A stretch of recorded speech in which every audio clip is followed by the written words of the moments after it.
Voices of Oklahoma presents Oklahoma Leaders, a book featuring stories of influential men, written in 1928. You'll be introduced to names you'll recognize and will learn about interesting details of their lives. Notably, these men lived many years beyond the publication of this book to make even more contributions to our society. Listen to another episode in the series Oklahoma Leaders. Cyrus Stevens Avery. Cyrus S. Avery of Tulsa, Oklahoma, one of the dominant and most constructive forces in the development of the new state of Oklahoma, one of the leading road builders in America, a wealthy real estate and oil operator, an important factor in the building of Tulsa, a man whose courage and foresight have made him known to millions of people in the nation, was born in Stephenville, Pennsylvania, August 31, 1871. He carries the full name of both his grandfathers, Cyrus Stevens and Cyrus Avery. He belongs to the 12th generation of Averys in America, a family whose history fills 2 large printed columns and that includes many notable and outstanding figures. The Averys, who came to America from England in 1607, were active, vigorous men and women, ingenious and inventive. One member of the family, B.F. Avery of Louisville, Kentucky, years ago invented some farm machinery. Out of these inventions grew the B.F. Avery & Sons Plow Company.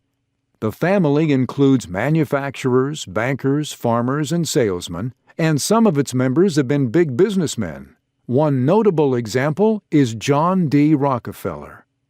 The father of Cyrus Avery, Alexander James Avery, was a merchant in Stephenville. He was a community builder, a breeder of livestock, a hard-working, jovial man, and a good storyteller. So industrious was he that he used to tell his son that he should work twice as hard on Saturdays as on any other day, because the next day was Sunday, when they could not work at all. He was a Pennsylvania Democrat, the only one in the whole community, but such was the affection in which he was held by his friends that he was permitted to fire a cannon and stage a big celebration every time a Democratic president was elected. The mother of Cyrus was Miss Ruey Stevens. She was a former school teacher who was born in Pennsylvania, a woman with a most remarkable personality. Broad in her views, very forceful and commanding, she breathed the spirit of ambition into her 2 daughters and son. As a boy, Cyrus was full of life and fun, and enjoyed existence thoroughly. He learned from his father that when once he had embarked upon an endeavor, he should permit nothing to stand in the way of its accomplishment. He learned also that optimism is the keynote of happiness, that the greatest difficulties in life are those in the mind of the individual himself. He early formed the habit of confidently undertaking any task which his judgment considered sound. The panic of 1873 swept away the fortunes of Alexander Avery, but that optimistic man met the disaster with the decision to move his family to the new country of Indian Territory. Speedily, this move was executed, and the Averys were soon established on Spavinaw Creek in eastern Oklahoma, amid physical surroundings almost identical with those familiar to them in Pennsylvania.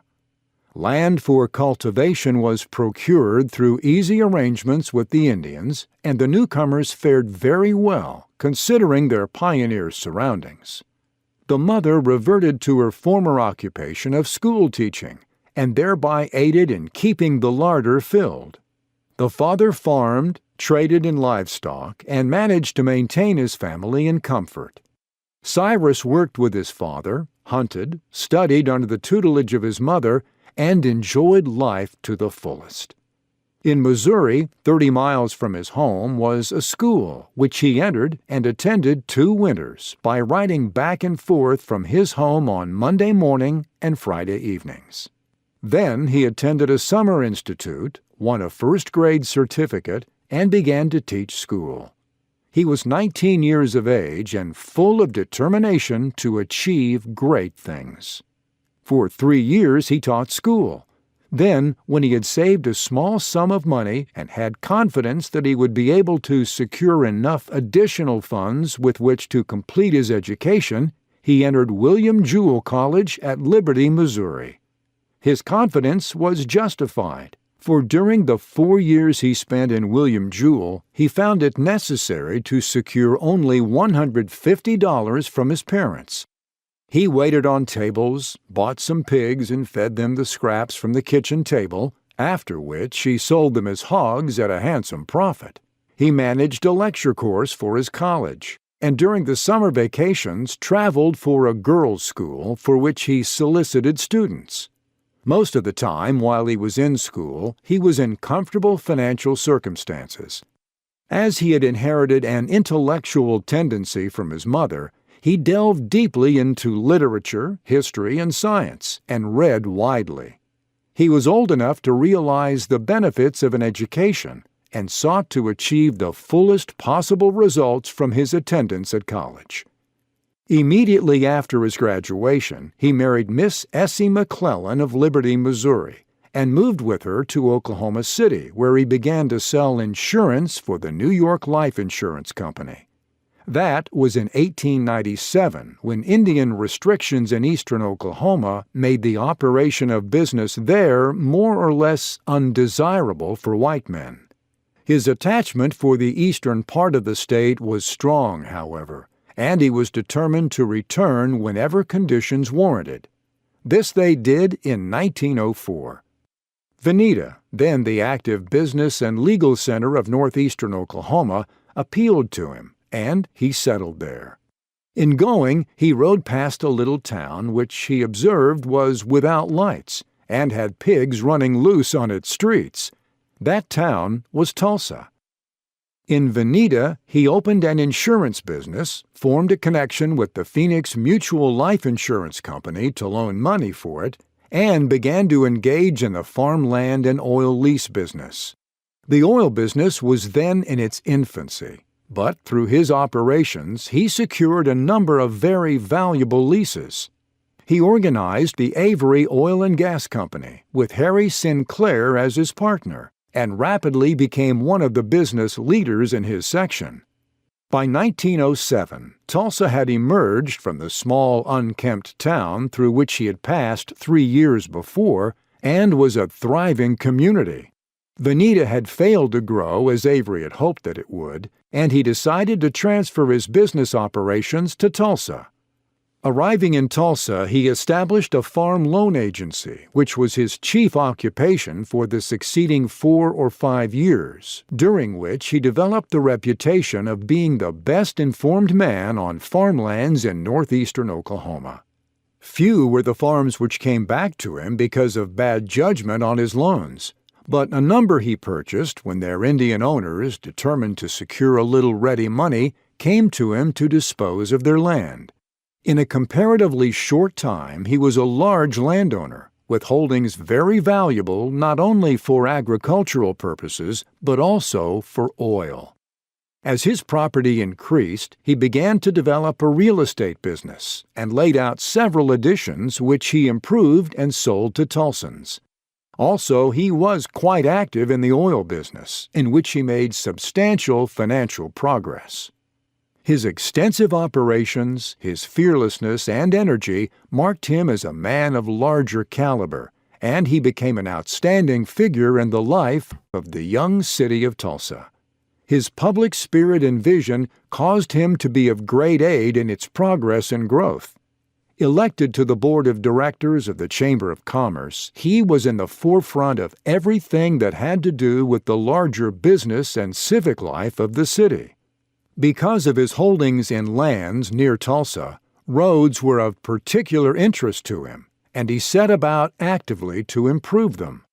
One day he was visiting his parents in Noel, Missouri, to which they had moved from the Spavinaw country, when he learned that Governor Major had declared a holiday to pull Missouri out of the mud.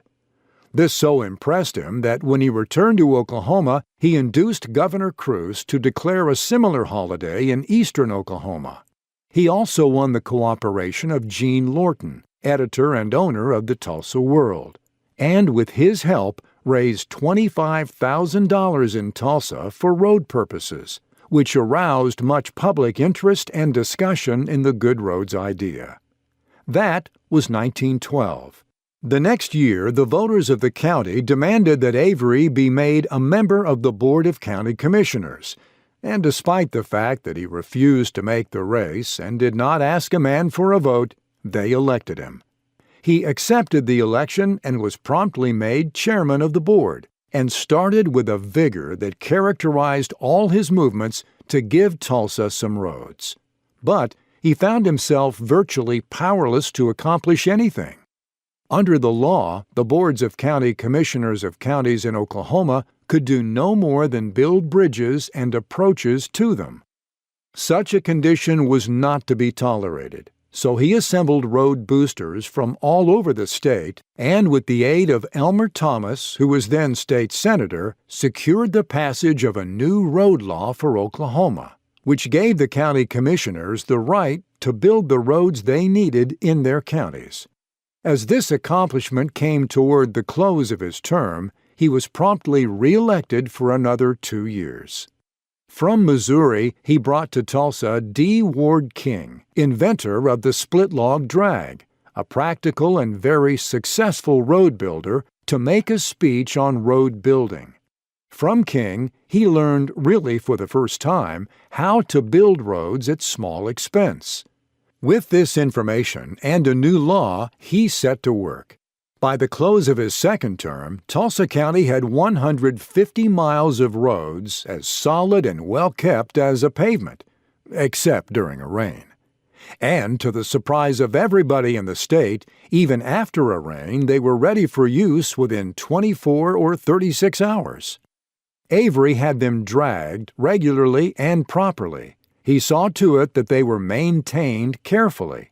He showed what an active, aggressive county commissioner can do for his county when he knows his business and puts energy and strength behind his efforts.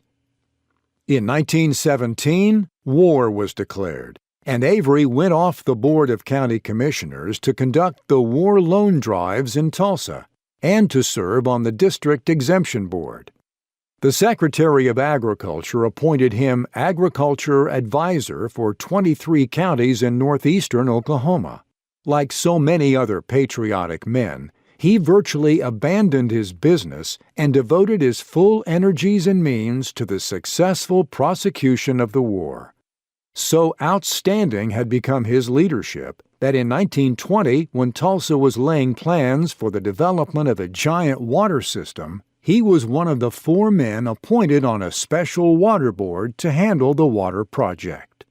Under the direction of this board, a fund of $25,000 was raised for a preliminary survey of the project, and a plan was developed whereby the city should go 50 miles to Spavinaw Creek, on which Avery had lived and with the water of which he was familiar, and from it pipe water to the city of Tulsa. A $7,500,000 bond issue was voted, and this sum was spent by the board, with the result that Tulsa has one of the finest water systems in America. Avery, as a member of the board, actively represented it both in the East and in Tulsa in a number of very important legal disputes, which were successfully conducted without loss to the city. By the time the water project was completed, Governor Trapp persuaded Avery to come to the state capitol in Oklahoma City and take charge of the affairs of the newly organized Highway Commission. He accepted the chairmanship of the commission and threw himself with wholehearted zeal into the task of doing for the state of Oklahoma what he had done for Tulsa County.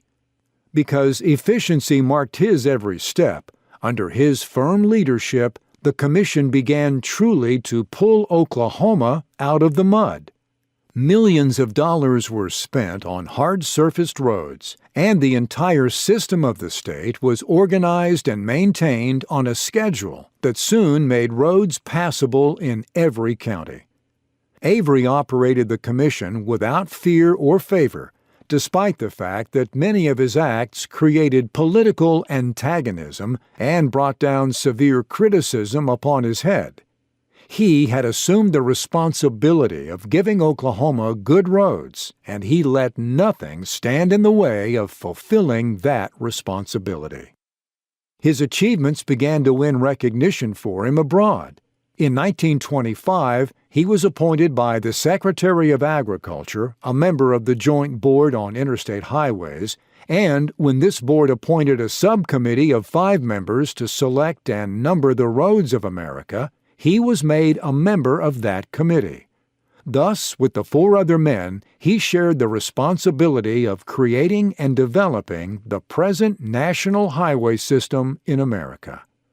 A year afterwards, at Detroit, he was elected a member of the Executive Board of the American Association of Highway Officials.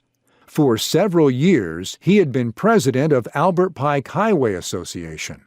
Therefore, he soon became one of the very foremost roadmen in America, much in demand at road gatherings throughout the nation, and his judgment and advice were sought on road matters in virtually every state in the Union. But during the political campaign of 1927, storm clouds broke over him.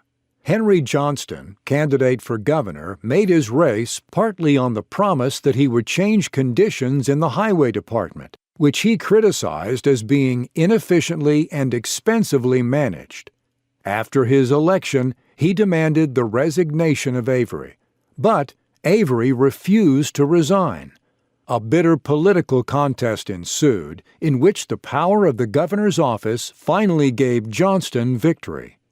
Avery retired, but only after the legislature, in compliance with the governor's wishes, passed a new act governing the affairs of the highway department and abolishing the old Board of Commissioners. Despite the fine work that he had done, Avery was forced to step down and out. He was very sorry to leave his post, and road enthusiasts the state over expressed regret over his going. Again, Mr. Avery became actively engaged in the operation of his private businesses. To the east of Tulsa, he laid out a large real estate addition which, in time, became one of the finest Tulsa residential sections. He is a man of large means and generous nature, who gives of his time and money freely to the public affairs of his community. He has 3 children, one son who has graduated from the University of Oklahoma and is in business with him, another who is a student at the university, and a daughter 11 years of age who is in the grade schools of Tulsa. He is a Baptist, a Rotarian, 32nd-degree Mason, and a Shriner. Oklahoma owes much to Cyrus Avery. He is one of her big, constructive citizens who, in achieving success for himself, has also given the state the full benefit of his finest constructive capacity. With national renown as a road builder, he has a warm place in the hearts of the 2.25 million citizens who use roads in Oklahoma. Cyrus Avery was 91 when he died in Los Angeles, California on July 2, 1963. He was buried in Rose Hill Cemetery in Tulsa, Oklahoma. A street in southwest Tulsa, Avery Drive, was named for him. In 1997, the National Historic Route 66 Federation established the Cyrus Avery Award, which has been presented to individuals for outstanding creativity in depicting Route 66 and to organizations for noteworthy preservation projects. In his honor, in 2004, the city of Tulsa renamed the 11th Street Bridge, which carried US 66 over the Arkansas River, the Cyrus Avery Route 66 Memorial Bridge. In late 2012, artist Robert Summers unveiled a sculpture, East Meets West, in Cyrus Avery Centennial Plaza at Southwest Boulevard and Riverside Drive in Tulsa. The bronze depicts Avery stopping his Ford on the 11th Street Bridge as the vehicle frightens 2 horses pulling a wagon laden with oil barrels. The bridge is listed on the National Register of Historic Places. You have just heard a brief biography of an Oklahoman taken from the book Oklahoma Leaders, written by Rex Harlow, published in 1928 and available on Amazon Books. Listen for future episodes of this special series, Oklahoma Leaders, on this podcast and the Oral History website, voicesofoklahoma.com.